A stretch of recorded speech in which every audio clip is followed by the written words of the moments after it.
live from New York. It's the show that was right yet again.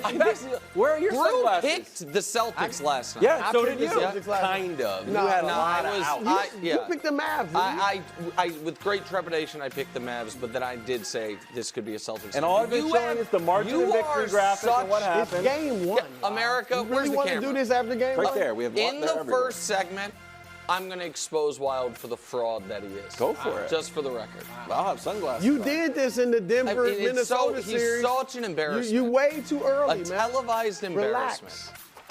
I wasn't too early. You're down 2-0. I didn't put. Let's start the show. It's first things first. I'm gonna get mine. I got 30. Did I have one assist? Yeah, but I got mine. Best margin of victory, all time, including the playoffs. Now, if you listen to modern media, they will say that this graphic is flawed because of, I don't know, offensive efficiency or something.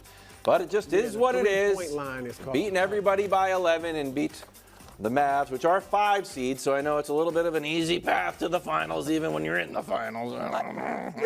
So this is what is so. Good. Before you even, Feeling can I good just say today. something? This is what is Another so W.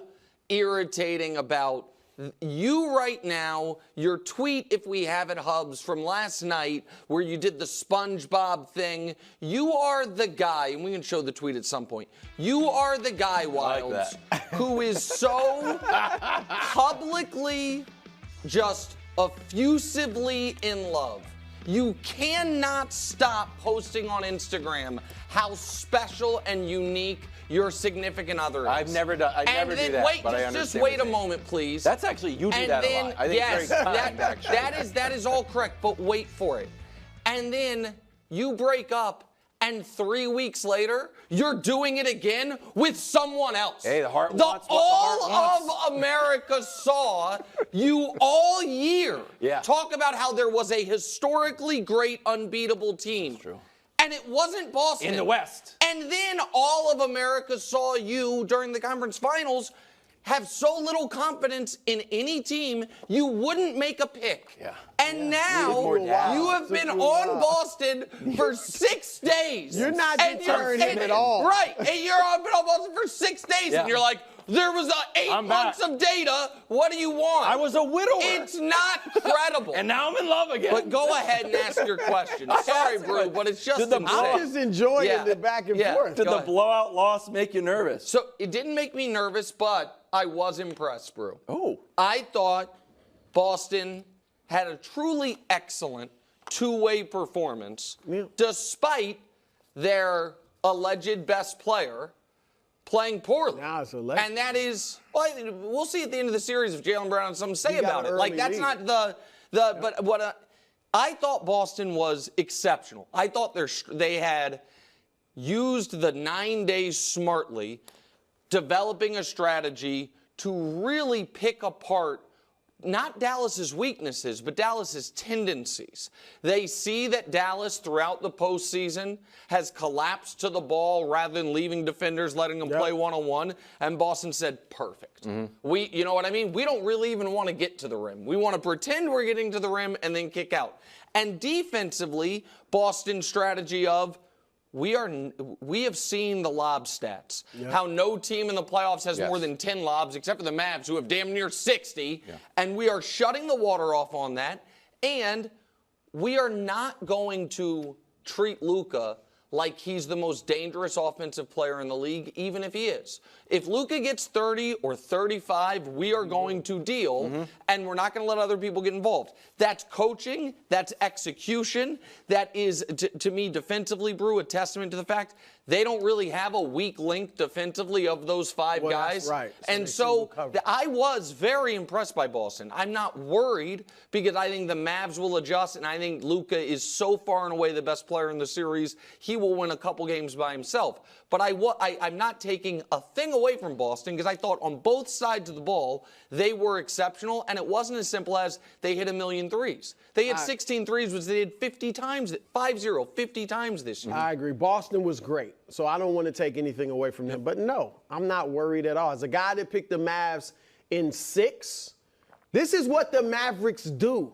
What are they under Jason Kidd in game 1s? 1 and 6. And I remind you, Just a couple months ago against the Clippers, game 1, they lose by 12. They trail by as many as 29 points. And Brew was wearing Kawhi sunglasses. Leonard wasn't even playing. Yeah, that's right. Right? It looked a lot like last night. The second round, Oklahoma City, they lose by 22. They trail by 25. In both of those series, they adjust. They win 4 of the next 5 games. Okay. So this is what they do. Secondly, and we're going to get to him, I don't think Porzingis is going to do that every night.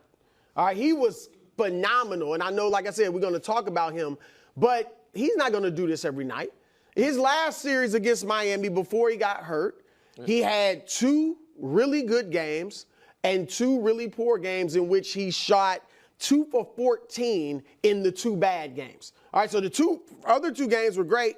The next 2 games, he shoots 2 for 14. So he's going to be up and down, I think. And Boston, they're due to give up this next game because they gave up game 2 against Miami. They gave up game 2 against Cleveland, and they are not great at home in the playoffs. 18-14 in the last 3 years in the playoffs at home, 12-8 under Missoula. So Dallas is fine, but they were impressive last night. They did what they should do, Boston. The Luka strategy, kind of like, we can't stop you, try to slow you down. But if you get 40, I think the Celtics would have been okay with that. I want your reaction to this stat via Second Spectrum. 209 passes. Since they started to keep track of passes 10 years ago, it's the fewest passes the Mavs have had since they started keeping track. It felt like Luka got down like, you know what the best play is? The guy who already has the ball shoots, and I'm going to make it work. Do you think that's like Luka's going to consciously start moving the ball around or start shooting more? So, no, I think, I guess this is going to sound weird, a little bit of both in this regard. I know those sound contradictory. I think that if they guard him exactly the same way in game 2, I think Luka's mentality will be, okay, I'm going to get 50.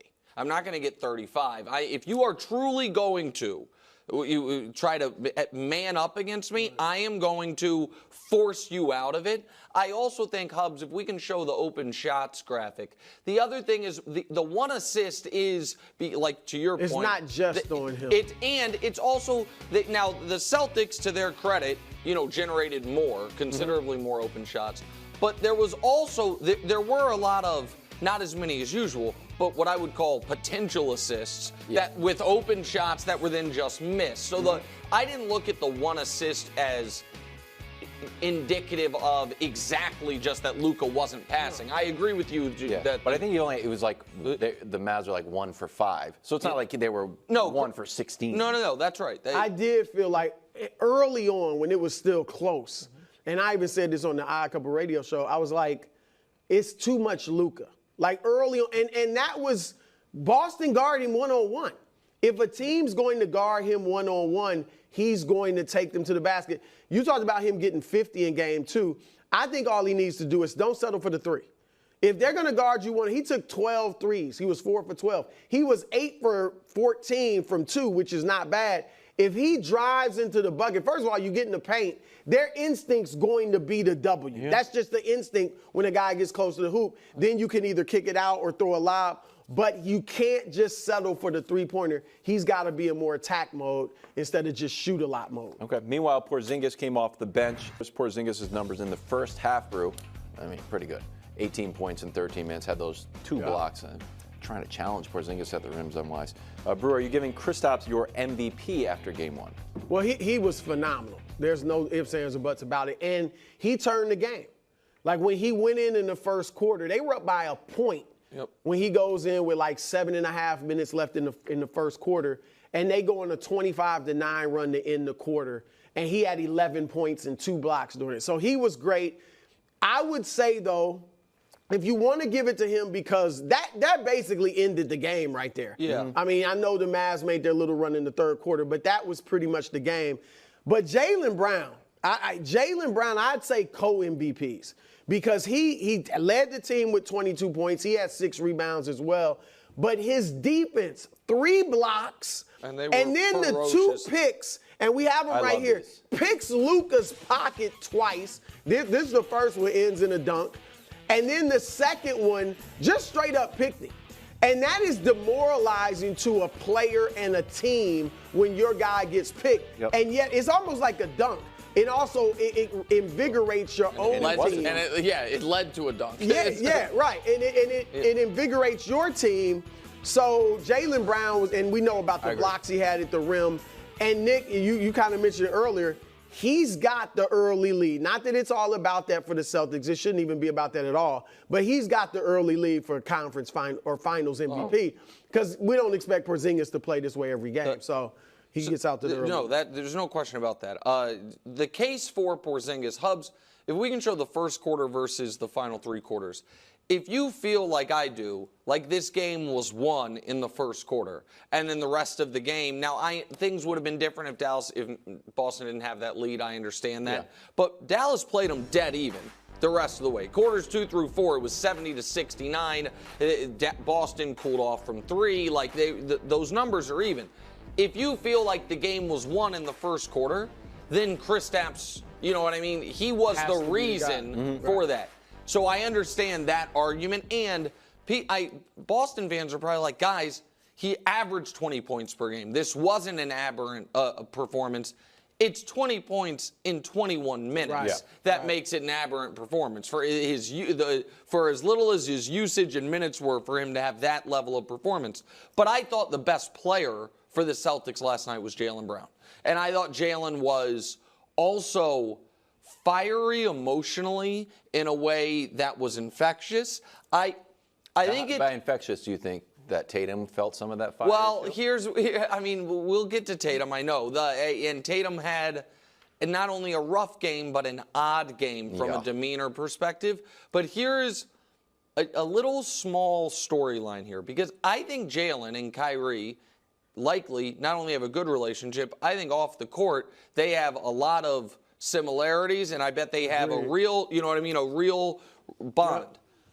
Basketball-wise, however, it should be noted that when Kyrie was there, if you remember, and Kyrie seemed to, be doing press conferences sometimes that were just openly attacking the young guys. Mm-hmm. The guy who then sometimes would do like a counter press conference, like the response to the State of the Union on behalf of the young players, was Jaylen Brown, who would be like, hey, basically support those guys who a lot of whom are still there. Right. I felt Jaylen played that game with a bit of something to prove on a basketball personal level about Kyrie and about his place in the NBA, about not being all NBA, about what he had said about I never win anything. All defense he wants to. Right. All of those. He really is not decorated at all. Yep. He got the one All-NBA, the best year he could have gotten it because it made him eligible for the Supermax.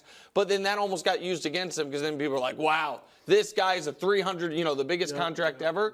And I thought he was ferocious on both ends of the court. Mm-hmm. Thought his blocks were great. I thought the dunk he had in traffic was great. So I thought he was the most impressive player. But I understand the Porzingis argument of they won the game in the first quarter, and that's why he was the MVP. Quickly looking ahead, Brew, do you keep Porzingis on the bench, coming off the bench, or you start him? That's a great question. I would tend to start him. I mean, he started all the games this season, so I would move him back into the lineup. But look, it works so well for them, it'll be interesting to see what Missoula does. Okay, finally, Kyrie. All right, Kyrie's lackluster performance, the main reason the Mavs lost. No, I mean, there were a lot of reasons. They got outscored by 27 points from 3. They only had 9 assists. So he was one of the big reasons, but he wasn't like the main reason they lost. But this better be, I won't even say an aberration because he has struggled against Boston, but this better just be one bad game. This can't be the series. I know we talked yesterday, they beat Oklahoma City with Kyrie averaging less than 16 points. I don't think they're beating Boston if Kyrie can't be great. He and Luka, but particularly Kyrie, they have to be good one-on-one. They can't let Boston guard them one-on-one for this entire series without making them pay. Because if they do, Derrick Jones, and he is one of the greatest leapers in the league, but he was getting his shot pasted last night. And P.J. Washington and Gafford and Live, they aren't good enough to do it like one-on-one, just take somebody and score. They need Luka and Kyrie to set them up, and to do that, they got to draw double teams. But Kyrie, you mentioned it, 0-11 against the Celtics in his last 11 games against them. It does feel a little like they're in his head. When you look at his production, we got this graphic. In the 11 games, only 20 a game, which is decent, but for Kyrie, it's low. Field goal percentage is low, both from 3 and overall. And in his last 4 playoff games, Nick, against the Celtics, they're 0-4. Remember, that was dating back to Brooklyn. Yeah, he shot 35%, 12% from 3, and averaged 14 points. And you saw Kyrie, I've said it more than 24 times. He's the greatest ball handler in NBA history. He dribbles off his foot. He's stumbling at one point on the court. Yeah, can't even stand up. He hits the side of the backboard. He throws a pass to nobody. Like, that's not Kyrie Irving. That's not the guy everybody's talking about, the most skilled player ever. And so he got to make sure this is not in his head. I liked his demeanor after the game. He didn't seem frazzled or shook. But he got to play better. Listen, I think he'll bounce back, but I think he's going to have a very tough series. I know it sounds contradictory that I'm very confident in the Mavs, but I also said yesterday that I don't think Kyrie's going to average 20 a game this series. And I know a lot of people think that means they can't win. I don't. I don't feel that way, obviously.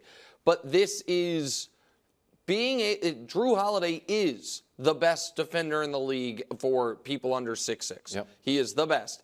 And if Drew's not on you, you've got Derek White, who's not the best, but is on the short list, all defensive caliber player, and they know how to play against him. And so I just don't think this is going to be a Kyrie Irving series. With that said, it doesn't have to be a Kyrie Irving series for him to play better than this and for the moments, because in the third quarter yesterday, when Luka was trying to single-handedly get them back in the game, he had 2, we can show them to you, wide open. So you can't see the score here. That was to cut it to 10, and this one right here is the next one, I should say, is to cut it to 8. And those were the 5-minute mark and the 3-minute mark of the third quarter when Luka was trying to will him back. Once Luka did cut it to 8 himself, Kyrie then had the traveling violation right after Lively had the traveling violation. So I think for the Mavs to win this series, he only needs one A-plus game. Like one game where he goes for 30-plus. Okay. Yeah, I think he only needs one of those games, but this has to be his worst game. To the point, you know what I mean? He can't have a bunch of games like this where he is struggling from start to finish of it for them to be able to do it. And so I thought he was working defensively. The Mavs, I don't think the Mavs defense was actually that bad. I think Boston scoring 107 you can deal with. I think this was a Mavs offensive struggle. They took their foot off the gas, too. They took their foot off the gas with 4 minutes left. Okay. I mean, so what would they have scored? One? I think the Mavs will sign up for around this level of shooting and this level of offensive production from Dallas or from Boston most of the series. I just think this is a really tough matchup for Kyrie, and I think it is important that he keeps the demeanor that he has and that he can at least draw attention, to your point, to get other guys going. Just quickly, Brew, before we go, we're going to talk about Tatum after the break. Did you think there was anything in Kyrie feeling like he was like welcoming more noise? He's like, I thought it was going to be louder. Feels like he wants a little bit of more energy from the crowd, or you think it's just nothing? No, you mean think he'll play off, like if they I don't know. More, it was just interesting. Better?